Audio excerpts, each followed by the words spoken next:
एक सांगू तुम्हाला, आज इथं माझ्यावर जे संकट आलं आणि ते दूर करण्यासाठी अगदी परमेश्वर पण आपण इथे थांबलो. हो, आमचं कर्तव्य आहे. या राजाचे राज्यकर्ते म्हणून प्रत्येक कायाबहिणीवर आलेलं संकट हे दूर करणं माझं कर्तव्य. ते आलेलं संकट मी दूर केलंय, पण माझं कर्तव्य सुद्धा मला हात येते. तुमची पण काहीतरी कर्तव्य असते. हो, तुम्ही तुमच्या कर्तव्यासाठी जा. नक्की. मी पण निघतो. अहो थांबा तरी. काय ते? आता तुमचा जन्म राजघराण्यात झालाय. हा. राजकर्ते आहात आणि राजकर्ते असल्यामुळं असंख्य कर्तव्य तुम्हाला पार पाडायची असते. हे नक्की मला कळतंय. पण जाता जाता मी तुम्हाला थांबविलं यालाही कारण तसंच आहे. या आपल्यावर एका स्त्रीवर आलेलं संकट तुम्ही दूर केलं. तुमच्यामुळं माझे काया वाचली. जाणार होती वाया ती तुमच्यामुळं वाचली. आणि म्हणूनच तुमची ओळखी झाली असती, तुमचा परिचय झाला असता तर अधिक समाधान वाटलं असतं. म्हणजे माझी ओळखी व्हावी, हा या इंद्रायणीचा राजकर्ता राजा सत्यसेन अशी माझ्या देहाला असो. इंग्लंडचे राजकर्ते हा. राजकर्ते सत्यसेन नमस्कार करते. आशीर्वाद. समाधान वाटलं. तुमची सुद्धा ओळख व्हावी हा. असं मला सुद्धा वाटतंय. खरंय. कोण आपण? आपली ओळखी झाली असती तर समाधान वाटलं असतं असं मला वाटलं. आणि म्हणूनच माझी ओळखी मी तुम्हाला करून देते. मी कोणी मोठी नव्हे. माझा जन्म एका सामान्य घरात झालाय आणि तो सुद्धा एका गवळी घराण्यात. आणि गवळी घराण्यात जन्माला येऊन सुद्धा आज माझं नाव माझ्या आई वडिलांना अगदी हसत हसत अगदी मायेनं प्रेमानं ठेवलंय, ते म्हणजे मृदुला. अरे वा. मृदुला. हा एका मृदू असं काहीतरी असतं. हा. एका मृदू वस्तूसारखं. तसं तुमचं नाव ठेवलंय. हा. नावाप्रमाणे मृदू आहे. समाधान वाटलं. ओळखी झाली. माझी कर्तव्य आहे. हा. तुमची कर्तव्य हाती येतात. हा. पण मला जावं लागेल. पण माझी तुम्हाला इच्छा सोडायचं आहे का? नको. ज्या मार्गाने मी इथे आले ना त्या मार्गाने हळूहळू जाईल. हा. पण माझे मन मला सांगत होतं की काही क्षण इथं आपण बसला असता तर. म्हणजे दोघांमध्ये काहीतरी गप्पा गोष्टी व्हाव्या हा असं तुम्हाला वाटतंय. हो. ठीक आहे. पण तुमची कर्तव्य. तुमचा जर मनाचा विरंगुळा व्हावा असं तुम्हाला वाटत असेल, हा मी बसतो, थोडा वेळ बसेल, तुमचे बडबडगीत ऐकेल आणि मी जाईल. माझं बडबड गीत म्हणजे तुम्हाला ऐकायचंय आणि तुमच्या मनाला ते कळलंय की मी कुठेतरी काहीतरी बोलणार आहे, काहीतरी सांगणार आहे.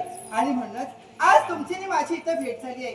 ती ना सांगता झाली, ना ओळखी असताना झाली आहे. आणि मग यावेळी भीती कुणाची कशाला, या मनाला भीती तर सोडली आहे. आणि म्हणूनच आज मृदुला तुम्हाला सांगते, ना सांगता आज हे कळे मला कसा जीव माझा तुझ्यामध्ये.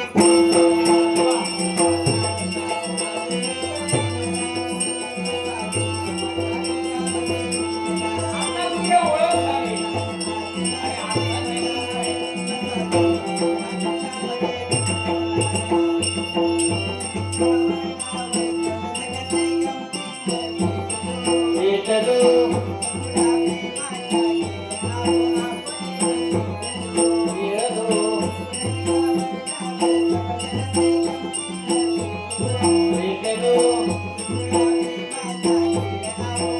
म्हणजे प्रेम सुद्धा झालंय.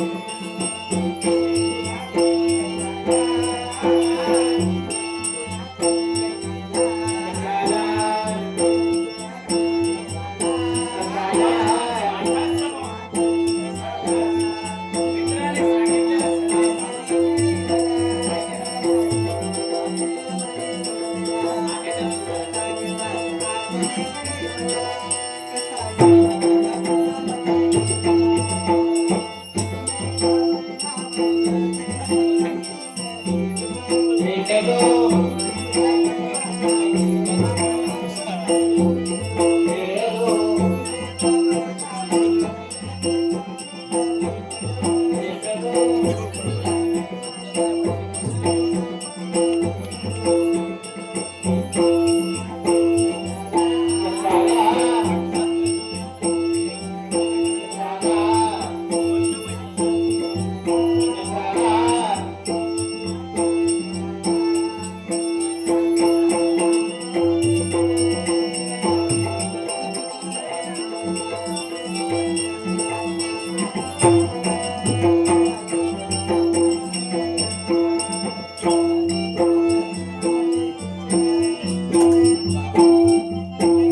नका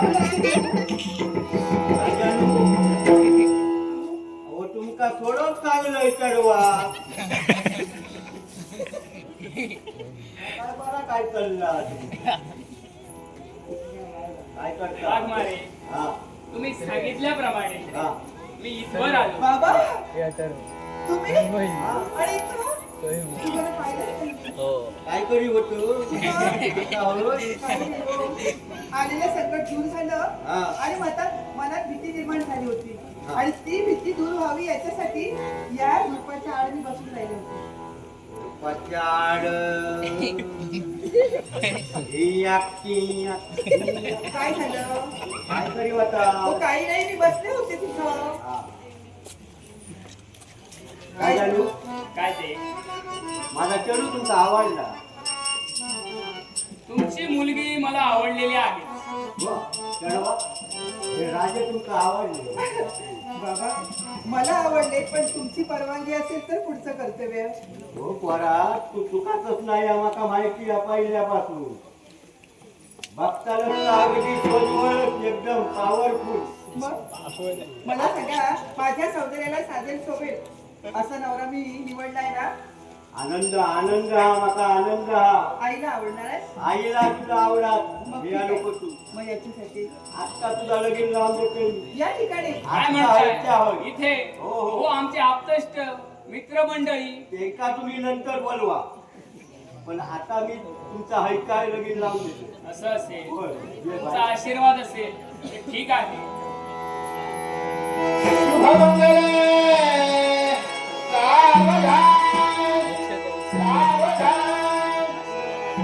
दोन्ही दाम्पत्य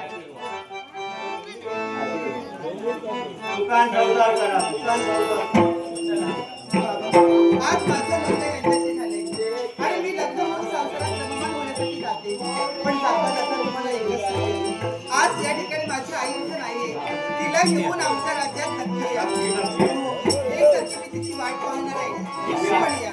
आईची काळजी करू नको आईसोबत आता मी तिची काळजी आणि निश्चित राहा तुमचा जावई एक राजकर्ता आहे. जे काय पाहिजे असेल जी काय सोय करायची असेल राज्यात करू. आईला घेऊन वाट पाहते मी. करतो.